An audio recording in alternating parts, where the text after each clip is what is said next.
Guys, good morning, welcome to my new blog. সকাল সকাল আজকে উঠে পড়েছি তাড়াতাড়ি দিয়ে, তারপরে চা খেতে গেছিলাম। মনে হলো যে চাটা খেয়ে আসি, তো চা খেয়ে এসেছি। কালকে রাত্রে যেটা ভিডিওটা মানে আজকে ছেড়েছিলাম, যেটা রাত্রে গেছিলাম, তো ভিডিও সেরকম কোয়ালিটি ভালো আসেনি। বলবে যে এরকম অন্ধকার অন্ধকার, তো রাত্রে করেছিলাম তাই জন্য প্রবলেম হয়েছিল। দোকানে জয়েন হয়েছি কাজের জন্য, তো সেই কাজগুলো ফার্স্ট মানে আমি ব্লগে দেখাবো কেমন কি করছি না করছি, ওইগুলো দেখাবো, কোথায় ডেলিভারি হচ্ছে না হচ্ছে ওগুলো দেখাবো। আর তাই জন্য আজকে এই ব্লগটাই বলে দিলাম যে আমি সেদিন বলতে পারিনি ততটা। দোকানও আছে, 10টার সময় দোকান আছে, দোকান যাব, তারপরে তোমাদেরকে দেখাবো। ঠিক আছে, আজকেও একটা ডেলিভারি আছে, ফ্রিজ ডেলিভারি আছে একটা জনের বাড়িতে।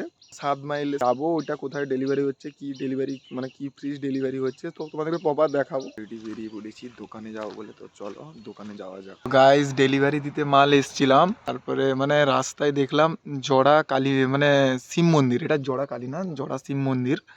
কত সুন্দর দেখো, পুরো ডিটো একই। মানে এখানে খুব মানে কি বলবো, ফেমাস এই মন্দিরটা। আজ খুব জাগ্রত মন্দিরটা, খুব সুন্দর খুব সুন্দর। দেখো জায়গাটাও খুব সুন্দর। এইখানে পুরো ডেলিভারি কমপ্লিট হয়ে গেছে। ওই যে মন্দিরটা দেখালাম তোমাদেরকে, মন্দিরটা মানে কে কে এসছো বা কে কে জানো কমেন্টে জানাবে। আর আজকের জন্য এই পর্যন্ত, টাটা বাই বাই, নেক্সট ব্লগে আবার দেখা হচ্ছে।